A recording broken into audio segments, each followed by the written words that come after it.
Bonjour à toutes et à tous, j'espère que vous allez tous bien. Est-ce que vous avez cherché la face du Seigneur déjà aujourd'hui?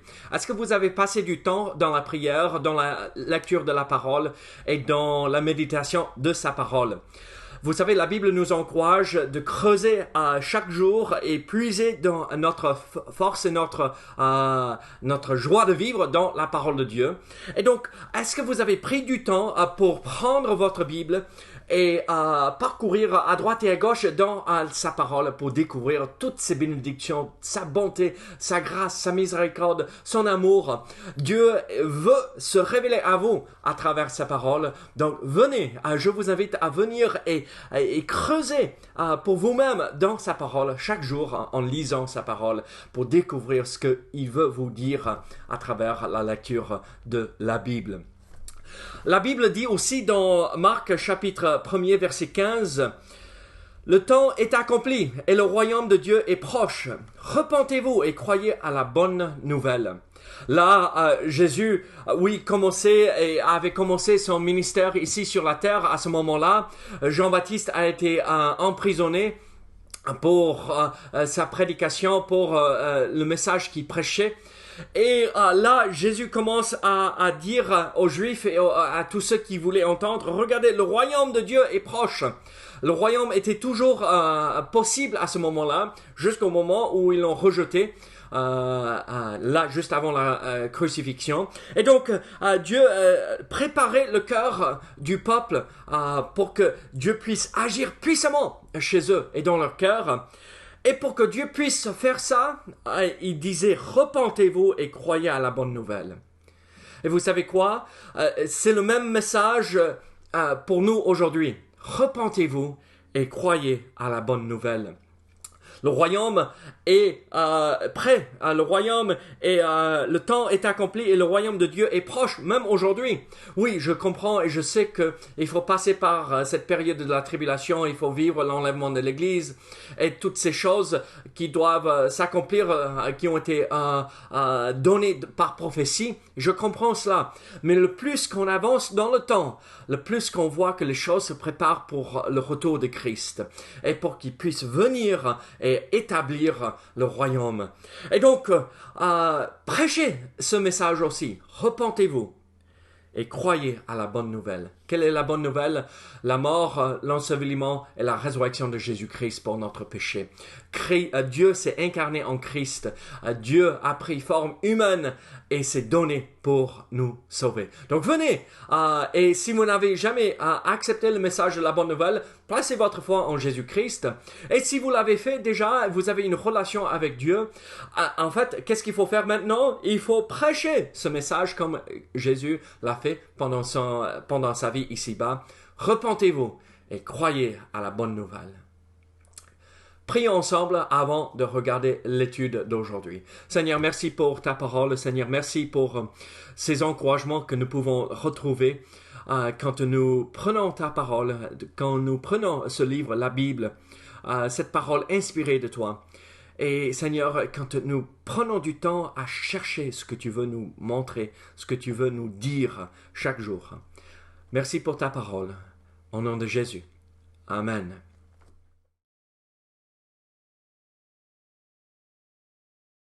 Je vous invite à ouvrir votre Bible à Luc chapitre 5. Luc chapitre 5. Et nous allons lire les 11 premiers versets de ce chapitre. Nous allons voir quelques principes, plus spécifiquement, 7 principes pour avoir la victoire spirituelle ou avoir du succès dans notre vie spirituelle. Donc, Luc chapitre 5, les versets 1 à 11. La Bible dit ceci. Comme Jésus se trouvait auprès du lac de Génézareth et que la foule se pressait autour de lui pour entendre la parole de Dieu, il vit au bord du lac 2 barques, d'où les pêcheurs étaient descendus pour laver leurs filets. Il monta dans l'une de ces barques, qui était à Simon, et il le pria de s'éloigner un peu de terre. Puis il s'assit, et de la barque il enseignait la foule. Lorsqu'il eut cessé de parler, il dit à Simon, « Avance en plein eau, et jetez vos filets pour pêcher. » Simon lui répondit, « Maître, nous avons travaillé toute la nuit sans rien prendre, mais sur ta parole, je jetterai le filet. » L'ayant jeté, ils prirent une grande quantité de poissons, et leur filet se rompait. Ils firent signe à leurs compagnons qui étaient dans l'autre barque de venir les aider. Ils vinrent, et ils remplirent les 2 barques, au point qu'elles enfonçaient. Quand il vit cela, Simon-Pierre tomba aux genoux de Jésus et dit, « Seigneur, retire-toi de moi, parce que je suis un homme pécheur. » Car l'épouvante l'avait saisi, lui et tous ceux qui étaient avec lui, à cause de la pêche qu'ils avaient faite. Il en était de même de Jacques et de Jean, fils de Zébédée, les associés de Simon. Alors Jésus dit à Simon, « Ne crains point, désormais tu seras pêcheur d'hommes. » Et ayant ramené les barques à terre, ils laissèrent tout et le suivirent. Prions ensemble. Seigneur, sois avec nous cet après-midi, sois avec nous aujourd'hui, Seigneur, afin que nous puissions comprendre ce que tu veux nous montrer là à travers ta parole. Seigneur, aide-nous à être sensibles à ce que tu veux nous enseigner aujourd'hui. Au nom de Jésus. Amen. Vous savez, la question peut être posée à qui ne veut pas qui ne veut pas avoir du succès dans leur vie, qui ne veut pas vivre une vie victorieuse dans leur vie, qui ne veut pas vivre dans la plénitude. Et en fait, tout le monde veut avoir la victoire, tout le monde veut avoir du succès, tout le monde veut vivre pleinement leur vie, n'est-ce pas? Et moi je dirais même nous les chrétiens, nous les chrétiens, on devrait vouloir vivre dans la victoire spirituelle, vivre dans le succès, plus que n'importe quel autre peuple. C'est pas que on veut attirer de l'attention vers nous et dire regardez-nous, mais c'est pas le succès matériel, c'est pas le succès comme le monde peut nous offrir, mais c'est le succès dans la vie spirituelle que nous cherchons. Il y a la grande différence entre le succès chrétien, n'est-ce pas, et le succès que le monde nous offre. Et la grande différence se retrouve entre la définition que le monde donne au succès et la définition que nous avons pour nous dans notre vie spirituelle. C'est aussi une grande différence dans les moyens que nous employons pour arriver à avoir du succès. Alors, je ne vous parle pas d'avoir une grande voiture garée devant chez vous, avoir la grande maison non plus. Je ne vous dis pas d'avoir un compte en banque rempli où il y a pas juste quelques chiffres, où c'est dans le rouge, mais je vous parle du succès spirituel. Et ici, dans ce passage, nous voyons plusieurs principes, et spécifiquement 7 principes que nous allons regarder rapidement. Comment nous pouvons avoir du succès dans tout ce que nous entreprenons pour le Seigneur dans notre vie spirituelle. Je vous ai partagé ce passage, n'est-ce pas, dans Josué chapitre 1er, dimanche. Que ce livre de la loi ne s'éloigne point de ta bouche. Médite-le jour et nuit pour agir fidèlement selon tout ce qui y est écrit. Car c'est alors que tu auras du succès dans tes entreprises, c'est alors que tu réussiras. Nous voulons réussir, nous voulons avoir du succès. Mais comment l'avoir? Et ici, dans ce passage, voyons ce que Jésus nous enseigne. Jésus nous montre à travers cette histoire avec Pierre, André, Jacques et Jean. Voyons ce que nous pouvons apprendre ici. En fait, le premier principe que nous voyons se retrouve dans le verset 5. Et en fait, on va regarder principalement à partir de versets 4 et 5 jusqu'à la fin de ces versets que nous avons lus ensemble. Et qu'est-ce que nous voyons en verset 5? Regardez encore avec moi. Simon lui répondit, « Maître, nous avons travaillé toute la nuit sans rien prendre. Mais sur ta parole, je jetterai le filet. » Alors, quel est ce premier principe? Et ça serait intéressant de l'écrire quelque part et de le garder dans votre Bible pour se rappeler de ces principes plus tard dans la journée et dans votre vie de chaque jour, n'est-ce pas? Voici ce principe. Accepter les limitations de nos efforts et de nos plans, ou les choses que nous avons planifiées. Se rendre compte que nous sommes limités et nous n'avons pas toutes les réponses.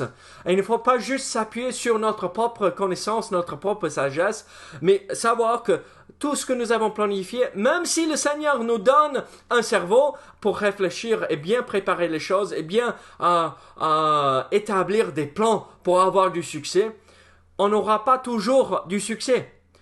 On est limité, on ne sait pas tout. Il y a des choses qui se passent dans la vie où on ne connaît pas tous les détails et donc on ne va pas toujours réussir. Regardez, Pierre, André, Jacques et Jean avaient fait tout ce qu'ils savaient faire pour avoir du succès. Mais ils n'avaient rien eu quand ils sont partis à la pêche. C'est pas qu'ils c'était des amateurs. Ils ne savaient pas quoi faire. C'était des pêcheurs professionnels. C'était leur métier. Ils gagnaient leur vie en partant pour faire la pêche. Et donc, c'était les maîtres, en fait, dans ce domaine. C'était les professionnels. Et ils n'avaient pas réussi. Ils n'avaient pas eu du succès. Alors, regardez, quand nous vivons des échecs, rendons-nous compte que ce n'est pas à nous de réussir chaque fois. Nous sommes limités. Nous n'allons pas réussir à chaque occasion, à chaque chose que nous essayons de faire. Oui, Dieu nous a donné un cerveau pour réfléchir, mais parfois nous arrivons à nos limites et nous n'avons pas les capacités d'accomplir toutes les tâches devant nous. Ne soyez pas frustrés, mais vivez ces échecs comme quelque chose que Dieu va utiliser pour nous enseigner d'autres vérités, pour accomplir autre chose, même des choses plus grandes. Et donc, ne soyez pas frustrés et ne jetez pas l'éponge pour dire « Ah, j'ai pas réussi, donc terminé. Tant pis, je vais pas essayer. » Non, essayez de comprendre que Dieu peut se servir même de ces échecs pour accomplir autre chose dans votre vie. Et préparez-vous pour d'autres bénédictions que le Seigneur pourrait vous enseigner. Alors, quel est ce premier principe? Accepter nos limitations. Nous n'allons pas toujours réussir, mais Dieu peut prendre cela et le transformer en bien.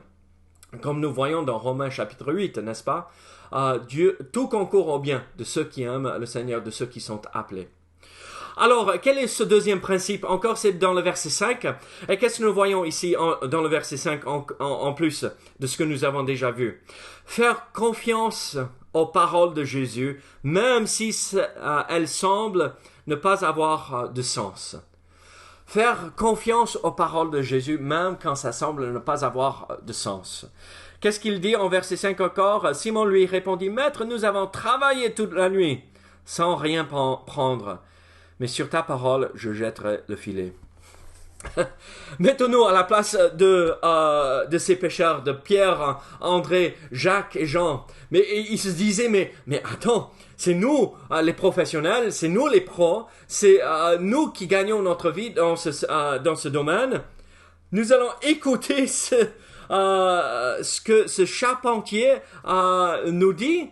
Et même pas ce charpentier, il a même abandonné son métier pour devenir un prédicateur itinérant. Mais cet homme qui est charpentier, qui ne sait rien du tout concernant la pêche, il va il va nous donner des conseils. Celui qui s'est recyclé en prédicateur, celui qui en fait ne fait rien avec ses mains, lui, on va écouter. Mettons-nous à leur place. Et oui, il faut écouter. Il faut écouter même quand parfois ça ne semble pas être quelque chose de raisonnable. Il faut obéir les paroles de Dieu. Regardez, la parole de Dieu est remplie de choses que aujourd'hui sont rejetées par le monde, sont dénigrées. Et les gens se moquent même de nous parce que vous croyez à cela. Et oui, je crois à cela. Et même, c'est pas juste que je le crois, mais je le mets en pratique. Je le vis chaque jour. À nous de faire pareil, parce que c'est dans cela que Dieu peut accomplir des choses merveilleuses dans notre vie. Et nous pouvons avoir du succès dans notre vie spirituelle. Nous pouvons apprendre des vérités spirituelles que le monde, ça les dépasse. Est-ce que Dieu est en train de vous demander de faire quelque chose où, du point de vue humain, ça n'a pas de sens? si je peux vous donner un conseil, suivez ces conseils de ce charpentier. Ce Dieu tout-puissant qui s'est incarné. Pourquoi l'ont-ils suivi? Pourquoi l'ont-ils accepté comme maître? Parce qu'il y avait juste quelque chose de spécial, de particulier concernant Jésus. Et Jésus était un homme hors commun, parce qu'il était Dieu incarné, n'est-ce pas? Et c'est ce même Jésus qui vous parle aujourd'hui, qui vous dit, faites cela pour moi, et vous aurez du succès. Si Dieu vous demande de faire quelque chose, même si ça semble, je vais parler comme des jeunes, même si ça semble être fou, allez-y, faites-le. Oui, utilisez le cerveau que le Seigneur vous a donné. Ne soyez pas ridicule, mais si on se tient devant un vide et on croit, Dieu nous dit saute, et non, on ne tente pas Dieu. Mais s'il nous met devant un défi, allez-y. Acceptez ce défi et avancez. Même si ça ne semble pas être raisonnable, Dieu vous accompagnera et fera des choses merveilleuses dans votre vie. Alors, nous voyons deux principes. Accepter les limitations humaines. Nous ne pouvons pas tout accomplir. Faire confiance à Jésus-Christ quand ça semble être un peu ridicule même. Faites-lui confiance, il veut vous montrer des choses merveilleuses et grandes. Mais aussi, il y a un troisième principe. Et encore, c'est dans les versets 4 et 5. Être prêt à prendre des risques. Qu'est-ce qu'il dit? En verset 4, lorsqu'il eut cessé de parler, il dit à Simon, « Avance en plein eau et jetez vos filets pour pêcher. » Simon lui répondit, « Maître, nous avons travaillé toute la nuit sans rien prendre, mais sur ta parole, je jetterai le filet. » Qu'est-ce que nous voyons ici? Être prêt à prendre des risques. C'est pas rester sur le bord du lac, mais avancer en plein eau. Jette-toi, vas-y, fonce pour le Seigneur. N'hésite pas, avance en plein eau. Dieu t'aidera à accomplir cette tâche qu'il a mis devant toi. Si Dieu t'a appelé à le faire, il t'aidera à l'accomplir. N'hésite pas à servir le Seigneur. Vas-y, ne crains pas. Ne crains rien. Dieu est à nos côtés et il nous aidera. Et même si nous vivons un échec, c'est pas grave. Dieu nous aidera à remettre les morceaux en place pour faire quelque chose de même plus beau et de plus grand pour lui. Qu'est-ce qu'il vous demande de faire que vous dites non, c'est trop gros comme risque. Non, je peux pas faire ça pour lui. Et c'est exactement cela ce qu'il faut faire. Allez-y, faites-le pour lui. Ne vous empêchez pas de faire quelque chose de grand pour le Seigneur. Qui sait ce que Dieu peut accomplir à travers vous dans votre église, là où vous êtes, dans notre église ici à Saint-Gaudens, qui sait ce que le Seigneur peut faire à travers vous? Osez pour lui, osez faire quelque chose pour lui. Allez-y. Prenez le risque. Parlez avec ce voisin. Parlez avec ce membre de la famille que vous dites c'est impossible ils accepteront jamais ce que je vais leur dire concernant Jésus-Christ. Allez-y. Osez leur parler. Il y a un autre principe que dans le verset 5 encore. Oui, bien sûr, on reste quasiment dans un verset, n'est-ce pas? Mais c'est ceci. Persévérer malgré les déceptions et la fatigue.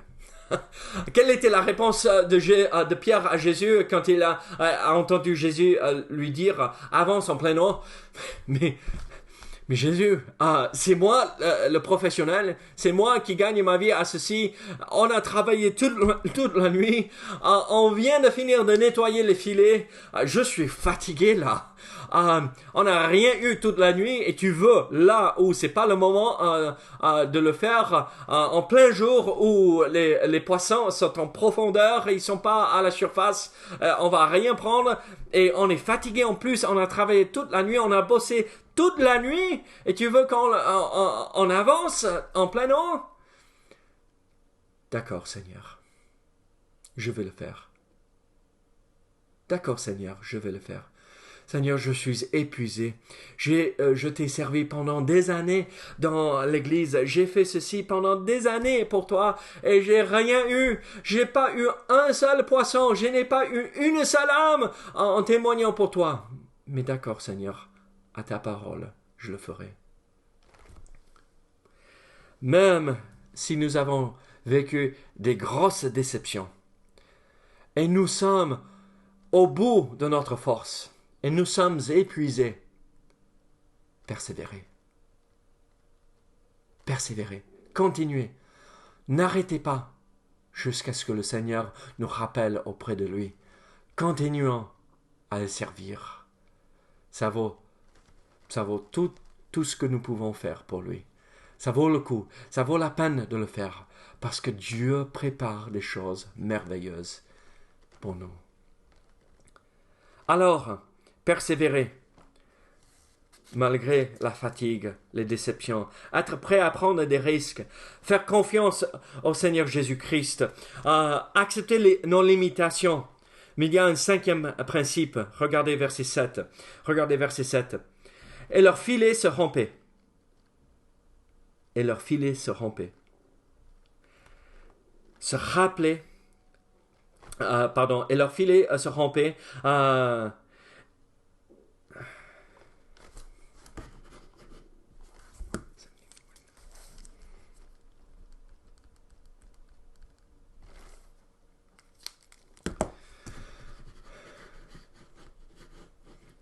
Regardez verset 7. Ils firent signe à leurs compagnons qui étaient dans l'autre barque de venir les aider. Ils remplirent les 2 barques au point qu'elles enfonçaient. Qu'est-ce que nous voyons ici? Quel est le principe? En fait, il faut se rappeler de nos collaborateurs. Il faut se rappeler de nos compagnons de route, n'est-ce pas? Ils n'ont pas oublié leurs compagnons quand ils ont eu du succès. Pierre et André étaient là en train de travailler dans leur barque. Ils ont eu tellement de poissons qu'ils n'arrivaient pas à même monter le filet. Au moins, c'est comme ça que je le vois, hein, dans ma tête, cette scène. Et Pierre et André sont là, et Pierre dit à André, mais tiens le filet, tiens-le, et je vais faire signe, et commence à appeler Jacques et Jean, et il dit, mais viens nous aider, on peut rien pas faire. Et Jacques et Jean arrivent, et ils remplissent les 2 barques au point où ils disaient, mais il faut relâcher les autres poissons parce que si on met un poisson de plus, on va couler. Vous imaginez? Là, ils ont travaillé toute la nuit. Pierre et André ont eu du succès. Ils auraient pu dire, mais regardez ce qu'on a eu. Et non, qu'est-ce qu'ils ont fait? Venez, profitez de cette bénédiction que Dieu nous a donnée. Regardez ce que le Seigneur a fait. Venez, et prenez aussi. Ils n'ont pas oublié leurs collaborateurs. En fait, la raison pour laquelle Pierre et André ont pu faire comme cela, c'était oui, il y avait le danger de couler humainement parlant, mais en fait, ils savaient que c'était ça n'avait rien à voir avec ce que eux ils avaient fait. Tout l'accent, toute l'attention était tirée vers Jésus-Christ. Regardez ce qu'il a fait. Et alors l'accent devrait être sur Jésus. Donc, pas besoin que les autres nous voient et nous regardent quand nous réussissons notre coup, n'est-ce pas? Toute l'attention devrait être attirée à Jésus-Christ. Quand je réussis mon coup, ce n'est pas regardez ce que moi j'ai fait. Non, l'attention est regardez ce que Jésus a fait. Regardez ce que mon maître a fait pour moi. Regardez cette grande bénédiction que Dieu a fait pour moi. Donc, restons là où à notre place et rappelons-nous que nous avons d'autres compagnons de route autour de nous et ils peuvent nous aider même dans ces moments où nous avons réussi parce que c'est pas nous qui avons fait quoi que ce soit mais c'est Dieu à travers nous. Regardez verset 6 aussi. Il y a un autre principe, verset 6. L'ayant jeté, ils prirent une grande quantité de poissons et leur filet se rompait. Qu'est-ce que nous voyons ici? Ce 6e principe, c'est ce principe qu'il faut se rappeler que Dieu peut nous donner au-delà de ce que nous demandons et au-delà de ce que nous pouvons imaginer. Dieu est un Dieu qui prend plaisir à remplir notre vie de bénédictions. Ou c'est jusqu'au ras de notre vie et on est là et c'est juste là et Dieu dit c'est pas assez. Et il prend une autre bénédiction et il tasse les autres bénédictions et il nous donne plus. Et on n'aurait jamais imaginé que Dieu aurait pu faire quelque chose de si grand et de si merveilleux. Pourquoi? Parce qu'on a osé. Pourquoi? Parce que on savait qu'on était à nos limites, on pouvait rien faire, mais on a obéi aux paroles de Dieu et on a pris un risque. On n'a pas oublié les autres autour de nous et on s'est lancé dans ce projet que Dieu nous a confié. Et Dieu dit tu m'as fait confiance, donc tiens, une autre bénédiction, tiens, quelque chose de même plus grand, tiens, tu t'attendais pas à cela, voilà ce que je peux faire, même plus. Donc, persévérant, même dans la fatigue, même dans les déceptions, parce que nous verrons ces choses énormes que Dieu peut accomplir. Et ce 7e principe, qu'est-ce que c'est? Être humble dans notre succès. Rester humble et rester à notre place. Regardez ce que Pierre a fait quand il a vu que c'était Jésus qui a fait tout cela. Verset 8. Quand il vit cela, Simon-Pierre tomba aux genoux de Jésus et dit, « Seigneur, retire-toi de moi, parce que je suis un homme pécheur. » Car l'épouvante l'avait saisi, lui et tous ceux qui étaient avec lui, à cause de la pêche qu'ils avaient faite. Il en était de même de Jacques et de Jean, fils de Zébédée, les associés de Simon. Alors Jésus dit à Simon, « Ne crains point, désormais tu seras pêcheur d'hommes. » Et ayant ramené les barques à terre, ils laissèrent tout et le suivirent. Restons humbles. Rappelons-nous que ce n'est pas nous qui faisons quoi que ce soit, mais c'est Dieu qui œuvre en nous et à travers nous. Il n'y a rien de pire que de voir un homme avoir un peu de succès dans sa vie spirituelle et se remplir d'orgueil et se redresser et regardez-moi. Et la chute est proche. Restons humbles. Alors, voici les principes pour avoir du succès dans notre vie spirituelle. Restons humbles. Rappelons-nous que ce n'est pas nous qui faisons quoi que ce soit, mais Dieu en nous et à travers nous. Se rappeler que Dieu peut bénir au-delà de ce que nous pourrons espérer. Rappelons-nous de nos compagnons de route, ceux qui nous entourent. Persévérer malgré la fatigue et les déceptions. Être prêt à prendre des risques pour le Seigneur. Faire confiance dans les paroles, faire confiance aux paroles de Jésus, même si elles semblent être un peu ridicules même parfois. Dieu peut nous donner des projets et nous confier des projets que non, c'est pas possible, Seigneur. Mais oui, tout est possible pour Dieu. Et accepter nos limitations. Oui, nous ne pouvons rien faire sans le Seigneur. Si nous mettons en pratique ces principes, je vous promets ceci, on aura du succès dans notre vie avec le Seigneur et tout ce que nous entreprenons pour le Seigneur. Soyons prêts à le suivre. Prions ensemble. Seigneur, merci pour ta parole. Merci pour cette bénédiction de savoir que tu peux nous aider à réussir dans notre vie spirituelle. Aide-nous à te suivre dans ce domaine. Au nom de Jésus. Amen. Que Dieu vous bénisse et vous garde. Et à ce week-end pour les réunions particulières avec cet orateur spécial qui vient là ce week-end pour le culte de samedi, le culte de dimanche matin et le culte de dimanche après-midi. Que Dieu vous bénisse.